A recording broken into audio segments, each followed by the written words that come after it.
மீனராசி மீனலக்ன அன்பு சொந்தங்களுக்கு வணக்கம். நான் உங்கள் அஸ்ட்ரோ புவனேஸ்வரி. மீனராசி கடந்து வந்த பாதை என்ன, இந்த ராசியோடைய குணநலன்கள் என்ன, இன்னைக்கு எப்படி ஃபேஸ் பண்ணிட்டு இருக்காங்க சுச்சுவேஷன், இந்த நேரத்தில் சூரியன் செவ்வாய் 10ல் திக்பலமாக சூரிய மங்கள யோகம் என்ன மாதிரியான விஷயங்களை தர காத்துட்டு இருக்கு. ரொம்ப நாட்கள் கழிச்சு இந்த செவ்வாய் திக்பலத்தில் வராரு இந்த மீனராசி மற்றும் மீன லக்னத்திற்கு. சற்றே ஆறுதல் தரக்கூடிய விஷயங்கள் என்னென்ன நிச்சயமாக பார்க்கலாம். மீனம் அப்படின்னு சொல்லும்போது செல்ஃபிஷ் இல்லாத ராசி. மீனம் காலபுருஷனுக்கு 12வது ராசி. எல்லா விஷயத்துலையுமே ஒரு நஷ்டம் அப்படிங்கிறது எங்களுக்கு மட்டும்தான் இருக்குதுங்க. நல்லது செய்ய போகிறேன், கெட்டதாக நடக்குது. நல்லது தான் பண்ணுறேன், என்னை ஏதாவது பழி சொல்லிட்டு போயிடுறாங்க. இந்த ஜென்ம சனினால் எங்கேயோ இழிக்குது என்னுடைய ஃப்யூச்சர். குடும்பத்திற்காக தேவைன்னு ஓடிட்டே இருக்கேன், இருந்தாலும் ஒரு ஓட்டம் நிற்கவே முடியல. நாங்கள் நல்லா இருக்கக்கூடாதுன்னு சுற்றி இருக்கிறவங்க கங்கணம் கட்டிட்டு சுற்றுறாங்க. அவங்க நல்லா இருக்கிறாங்க, ஆனால் நாங்கள் மட்டும் கஷ்டப்பட்டுட்டு இருக்கோம். நான் என்னமோ பெரிய பணக்காரர் ரேஞ்சில் மற்றவங்க எங்களை பில்டப் பண்ணிகிட்டு இருக்காங்க. இருந்தாலும் இன்றைக்கி எதுவுமே இல்லை, புரிஞ்சுக்கிறதுக்கு வீட்டில் ஆள் இல்லை, உணர்ச்சி இல்லாமல் இருக்கீங்க. நீங்கள் கஷ்டப்படுறத வெளியே சொன்னாலுமே இன்றைக்கி உங்களுக்கு கௌரவம் அப்படிங்கிறது ரொம்பவே தேவை அதிகமாகப்படுது. இன்றைக்கி கௌரவ பங்கெல்லாம் யாருக்கு நடந்துகிட்ருக்கு அப்படின்னா இந்த மீனராசிக்கு தைரியமாக சொல்லலாம். கிட்டத்தட்ட இன்றைக்கி மறுபிறவி எடுக்கக்கூடிய ஒரு சூழ்நிலைகளை இன்றைக்கி சனீஸ்வர பகவான் ஏற்படுத்தி கொடுத்துருக்கார். பொதுவாகவே பார்த்திங்கன்னா இந்த மீனத்தை பொறுத்த வரையுமே இந்த செல்ஃபிஷ் அப்படிங்கிறது இல்லை. அந்த குருவோடைய ராசி இருக்கிறதுனால எல்லாத்துக்குமே நன்மைங்க. இவங்களுக்கு மட்டும்தான் நன்மை, இவங்களுக்கு மட்டும்தான் உதவி செஞ்சுருக்காங்கன்னு இல்லை. மீனத்தை பொறுத்தவரையும் இந்த செல்ஃப் டெண்டன்சி அப்படிங்கிறதும் சரி, இந்த ஹெல்ப் அப்படிங்கிறதும் சரி, ரொம்பவே அதிகமாக மற்றவங்கள டேக் கேர் பண்ணிக்குவாங்க. இவங்கக்கிட்ட பணம் இருக்குது, அல்லது தன்னுடைய அக்கா தம்பியை எப்படி வாழ வைப்பாங்கன்னு தெரியாதுங்க.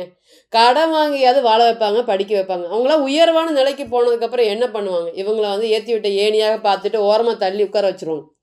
எந்த ஒரு ஹெல்ப்புமே இந்த மீனராசி திரும்பி வாங்கவே முடியாது. நல்லா நீங்கள் யோசிச்சு பாருங்கள். மீனத்தை பொறுத்தவரையும் இவங்கக்கிட்ட வாங்கி பிரதிபலன் அடைஞ்சவங்க தான் அதிகம். இவங்க கொடுத்து திருப்பி வாங்கிடுவாங்களா அப்படின்னு கேட்டிங்கன்னா வாங்க போகும்போது ஏதாவது எனக்கு பிரச்சனை அப்படின்னு சொன்னால் சரி பரவாயில்ல நீயே வச்சுக்கோ அப்படிங்கிற மாதிரி சொல்லிட்டு வந்துடுவாங்க. மன உளைச்சல்கள் இன்றைக்கி அதிகமாக இருக்குது.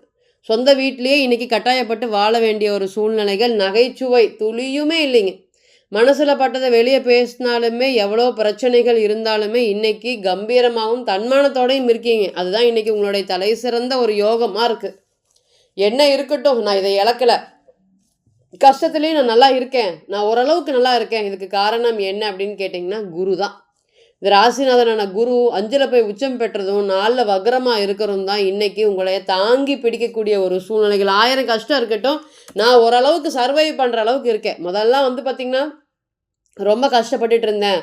ஒரு மன உளைச்சல் தான். எல்லாரும் மாதிரி நம்மளால் வர முடியல, எல்லாருக்கும் கூடிய திறமை நமக்கு இருக்குது. கிட்டத்தட்ட இன்றைக்கி ஃபங்க்ஷன் போகிறது, எல்லாரையும் பார்க்குறது, ஒரு பொது இடத்துல ஒரு விஷயங்களை எல்லாத்தையும் நீங்கள் அவாய்ட் பண்ணுறீங்க. இந்த மீனராசியை பொறுத்தவரையும் எல்லாமே அவாய்ட் பண்ணிவிட்டு ஓரமாக ஒதுங்கியிருக்கீங்க. இப்போ தான் உங்களுக்கு இந்த சனி பகவான் வக்ர நிவர்த்தி முடிஞ்சதுக்கப்புறம் தான் இந்த செல்ஃப் கான்ஃபிடென்ட் லெவல் அப்படிங்கிறது கொஞ்சம் அதிகரிக்குது. என்னங்க சொல்கிறீங்க, ஜென்ம சனியில் செல்ஃப் கான்ஃபிடென்ட் லெவல் அதிகரிக்குதா? எஸ். இத்தனை நாளாக சனீஸ்வர பகவான் வக்ரமாக இருந்தப்போ பிறந்த கால ஜாதகத்தில் வக்ரமாக இருக்கிறவங்களுக்கு எல்லாத்துக்குமே பாசிட்டிவ். ஆனால் இன்றைக்கி தனித்தனி ஜாதகத்தில் வக்ரம் இல்லாத கிரகமாக சனீஸ்வர பகவான் இருக்கும்போது இது நல்லா ஒரு யோகத்தை கொடுக்கறதுக்கு காத்துட்ருக்கு. ஏன் அப்படின்னு கேட்டிங்கன்னா இந்த மீன ராசிக்கு லாபஸ்தானாதிபதி சனீஸ்வர பகவான் ஆறார். அப்போ பொதுவாகவே எவ்வளோ விஷயங்கள் வந்தாலும் சமாளித்து வெற்றி பெறக்கூடிய அமைப்பில் தான் இந்த நேரம் இருக்குது. இந்த மீனராசியை பொறுத்தவரை நம்ம சொல்லிகிட்டே போகணும். 2025 நம்ம மார்ச் மாதத்தில் ஒரு ஜாதகம் பார்த்தா ஒரு மீன ராசி லக்னம் பார்த்திங்கன்னா வேறு லக்னம். அவர்கிட்ட நம்ம சொல்லியிருந்தோம் திருமண வாழ்க்கை அப்படிங்கிறது ரொம்ப நீங்கள் எடுக்கக்கூடிய முடிவு ரொம்ப தவறாக இருக்குது. நீங்கள் சொல்கிறீங்க இந்த மேட்ச் இந்த பொண்ணு லவ் பண்ணுறேன்னு சொல்கிறீங்க, ஆனால் ஜாதகம் அவ்வளோ ஒன்றும் சூப்பராக இல்லை, திருமண வாழ்க்கையில் பாதிப்பு நடைகிறதுக்கு காத்துட்ருக்கு, ஸோ கொஞ்சம் கவனமாக இருங்க அப்படின்னு கிளியர் கட்டாக இண்டிகேட் பண்ணாங்க. நான் ஹோப் கொடுத்துட்டேனே. அவங்க எந்த ராசி? மீன ராசி. நான் ஹோப் கொடுத்துட்டேன் மேடம், என்னால் இதுலேருந்து வெளியே வர முடியல, வேறு ஏதாவது சொல்யூஷன் சொல்லுங்கள், இந்த பிரச்சனைகள் முடிஞ்ச வரையும் நீங்கள் அமைதியாக போங்க, எதுவும் பேசாதீங்க அப்படின்னு இன்னைக்கு ஃபோன் பண்ணுறாருங்க. கிட்டத்தட்ட 6 மாதம் ஆச்சு. திருமண வாழ்க்கையில் அவங்க ஒரு ரூமில் இருக்காங்க, நான் ஒரு ரூமில் இருக்கேன். எங்களுக்குள்ள எந்த ஒரு பேச்சுவார்த்தையும் இல்லை. இது எத்தனை நாள் இந்த மாதிரி போகும்? என்ன பிரச்சனை அப்படின்னு கேட்டிங்கன்னா எந்த பிரச்சனையும் இல்லை, இருந்தாலுமே எனக்கு என் சம்சாரம் ஏதாவது ஒன்று சொல்லிட்டு பேசிகிட்டே இருக்கிறாங்க அப்படிங்கிற மாதிரியான குறை நிறைகள் தான் இந்த நேரம். என்னைக்கெல்லாம் இந்த ஜென்ம சனி, அஷ்டம சனி, இந்த கண்ட சனி குறைகள் எல்லாமே பெருசாக பேசப்படப்போ நீங்கள் ஒரு சின்ன தவறு பண்ணினீங்கன்னா இதே தவிர இதுக்கு முன்னாடி பண்ணியிருப்பீங்க, அது ஒன்றும் பெருசாக உங்களுக்கு பிரதிபலிச்சிருக்காது. ஆனால் இன்னைக்கு அது எல்லாமே பெருசாக சுட்டி காட்டப்படும். அதனால் இன்னைக்கு திருமண வாழ்க்கை அப்படிங்கிறது இது நடக்குமா நடக்காதா, இது கொண்டு போக முடியுமா முடியாதா, குழந்தைங்க வேற இருக்குங்க மேடம், குழந்தை ஸ்தானம் வந்து ரொம்ப பலமாக இருந்தது, அப்போ சீக்கிரம் குழந்தை பிறந்துரும் நம்ம இண்டிகேட் பண்ணால், அப்போ குழந்தை ஸ்தானமும் இன்னைக்கு பலமாக இருக்குது, இது என்ன இன்னைக்கு குழந்தைக்காக வாழ்கிறதா அப்படின்னு. ஏன்னா அவருடைய ஜாதகத்தில் வந்து பார்த்திங்கன்னா குரு நல்லா பலமாக இருந்தார். இப்போ இது குழந்தைக்காக வாழ்க்கையா மேடம், நான் அப்படியே வாழ்ந்துட்டு போயிடணுமா அப்படிங்கிற கேள்விகள் கேட்டார். அப்போ நம்ம சொல்லியிருந்தோம் நிச்சயமாக இந்த மாதிரி இல்லை, இனி மாற்றங்கள் வரதுக்கு காத்துட்ருக்கோம். ஸோ அப்போ ஜென்மசனி பீரியடில் எந்தெந்த விஷயங்கள்லாம் பண்ணலாம், எந்தெந்த விஷயங்கள்லாம் பண்ணக்கூடாது, இதுக்கு எல்லாத்துக்குமே உங்களுடைய பிறந்த கால ஜாதகம், தசா புத்தி, அவங்களுடைய கோச்சாரம், தசாநாதனுடைய கோச்சாரம், பிறந்த காலத்தில் இருக்கக்கூடிய கிரகத்தோடைய பலம் பலவீனம் தான் பதில் சொல்கிறதுக்கு காத்துட்ருக்கு. எந்த விஷயங்கள்லாம் நம்ம நோக்கி போகலாம், எந்த விஷயங்கள்லாம் நம்ம வாழ்க்கையில் முன்னெச்சரிக்கையாக இருக்கணும், எதெல்லாம் பண்ணலாம் எதெல்லாம் பண்ணக்கூடாது அப்படிங்கிறது வந்து பார்த்திங்கன்னா நல்ல ஒரு கண்ணாடி மாதிரி பிறந்த கால ஜாதகம் மட்டுமே தான் பிரதிபலிக்கணும். நம்ம கிளியராக சொன்னபோது அவர் வந்து அப்படியே சரி நான் கொஞ்ச நாள் காலத்தை ஓட்டுறேன் அப்படிங்கிற மாதிரி சொல்லியிருந்தார். அப்போ இனி வரக்கூடிய காலங்களும் அவருக்கு பாசிட்டிவாக இருந்தனால அவர் திருமண வாழ்க்கையிலேருந்து கண்டிப்பாக மீண்டு வெளியே வந்துடுவார், அந்த பிரச்சனையிலேருந்து மீண்டு வெளியே வந்துடுவார். அதே போல் இன்றைக்கி இந்த மீனராசி ஃபேஸ் பண்ணிட்டு இருக்கக்கூடிய பிரச்சனையில் பெரிய பிரச்சனை வந்து ஃபினான்ஷியல் ரிலேட்டடும், ரெண்டாவது என்ன அப்படின்னு கேட்டிங்கன்னா தொழில் ஸ்தானம் தான். தொழிலில் கடுமையாக பாதிப்பு அடைஞ்சிருக்கு. அப்போ இந்த நேரத்தில் தர்ம கர்மாதிபதி யோகம், ஏன்னா இந்த மீனராசியை பொறுத்தவரையும் செவ்வாயும் குருவும் பலம் பெற்று இருக்கிறது, பலம் பெற்று பார்க்கறது, 10ல் திக்பலம் பெற்ற செவ்வாயை குரு பார்ப்பது, இதெல்லாமே ஒரு தலை சிறந்த ஒரு யோகங்க. எப்போவுமே தலை சிறந்த ஒரு யோகம் செவ்வாய் 10ல் திக்பலம் பெறது. எப்பேற்பட்ட கஷ்டமாக இருந்தாலும் சரி, ஓரளவுக்கு வாழ வைக்காமல் போகவே போகாது. நான் இருந்த நிலமை வேற, இன்றைக்கி இருக்கக்கூடிய நிலமை வேற அப்படின்னு உங்களை நீங்களே வந்து அது கொஞ்சம் காலம் எடுக்கும். அதனுடைய தசா புத்தி வரணும், அந்த கிரகத்தோடைய பார்வையில் ஏதாவது கிரகங்கள் இருக்கணும், அப்போ தான் தூண்டி விட்டுட்டே இருக்கும், இந்த வேலையை செய்ய சொல்லி தூண்டி விட்டுட்டே இருக்கும். அப்போ இந்த நேரத்தில் குருவின் பார்வையில் இருக்கக்கூடிய செவ்வாய் ஒரு தலை சிறந்த ஒரு யோகத்தை கொடுக்கறதுக்கு காத்துட்ருக்கு. அப்போ முதல் வேலை என்ன அப்படின்னு கேட்டிங்கன்னா அரசாங்க சம்மந்தப்பட்ட வேலை. பக்கம் வரை போயிட்டேன், இதை விட்டுட்டு வெளியே வந்துடலான்னு எனக்கு வருத்தமாக இருக்குது, அந்த அளவுக்கு ஒரு ஹோப் இல்லாமல் தொடர்ந்து ஓடிட்டே இருக்கேன், இந்த அரசாங்கம் சம்மந்தப்பட்ட வேலை வாய்ப்புகள்லாம் எனக்கு கடுமையாக இருக்குது, அதெல்லாமே ஜெயிச்சிருவேனா, நான் போராடிட்டு இருக்கேன், ஜெயிச்சிருவேனா, இதுதான் வாழ்க்கையோட லட்சியம் அப்படின்னு ஓடிட்டு இருக்கேன்.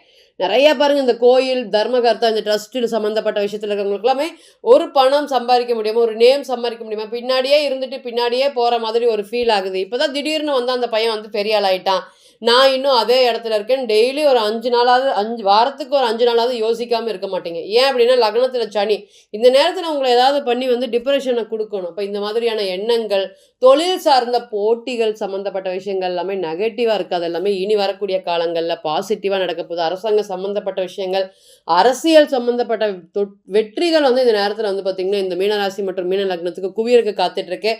ஏன் அப்படின்னு கேட்டிங்கன்னா சனீஸ்வர பகவான் 10ஆம் பார்வையாக வந்து பார்த்திங்கன்னா உங்களோட ராசிக்கு 10ஆம் இடத்தை பார்க்குறாரு. சனி செவ்வாய் குருவோடைய சூரியனுடைய தொடர்பு எல்லாமே ஸ்ட்ராங்காக இந்த ராசிக்கு இருக்கிறனால குடும்பத்தில் இருக்கக்கூடிய ஒற்றுமை, திருமணம், பிறந்த காலத்து ஜாதகத்தில் கடுமையாக ராகு கேது தோஷம் இருக்கவங்க, சனி 7ல் திக்பலமாக இருக்கிறவங்களுக்கு எல்லாத்துக்குமே இந்த நேரம் திருமணம் அப்படிங்கிறது நடைபெறுமா அப்படிங்கிறதுலாம் பயமாக இருக்குது. இந்த குழந்தைகளை நினச்சி அம்மா பயப்படுற மாதிரி ஒரு சூழ்நிலைகள், அது வந்து இன்றைக்கி சரின்னு சொல்கிறது, நாளைக்கு வேண்டான்னு சொல்கிறது, எனக்கு ஹோப் இல்லைன்னு சொல்கிறது, ஏதாவது ஒரு விஷயங்கள் தாண்டி திருப்பி திருப்பி திருப்பி திருப்பி திருமண வாழ்க்கையை போஸ்ட் பண்ணிகிட்டே இருக்கிறது. இதுக்கு எல்லாத்துக்குமே பதில் சொல்லக்கூடிய விதமாக இந்த நேரத்தில் திருமணம் சம்மந்தப்பட்ட விஷயங்கள்லாம் பேசலாமா அப்படின்னு கேட்டிங்கன்னா நிச்சயமாக பேசலாம்.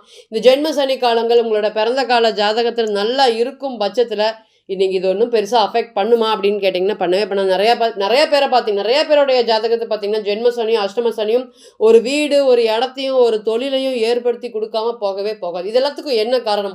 அதே ஜென்ம சனியில் ஒருத்தங்க முடிஞ்சு போகிறாங்க, அதே ஜென்ம சனியில் ஒருத்தங்க வளர்ந்துட்டு இருக்காங்க, ஒருத்தங்க பொருளாதாரத்தை நோக்கி ஓடுறாங்க, ஒருத்தங்க கடனை நோக்கி ஓடுறாங்க. இதுக்கு எல்லாத்துக்குமே என்ன மாறுபடும்? பிறந்த கால ஜாதகம் தான் பதில் சொல்கிறதுக்கு கடமைப்பட்டிருக்கு அப்படிங்கிறத நீங்கள் மறந்துடவே கூடாது.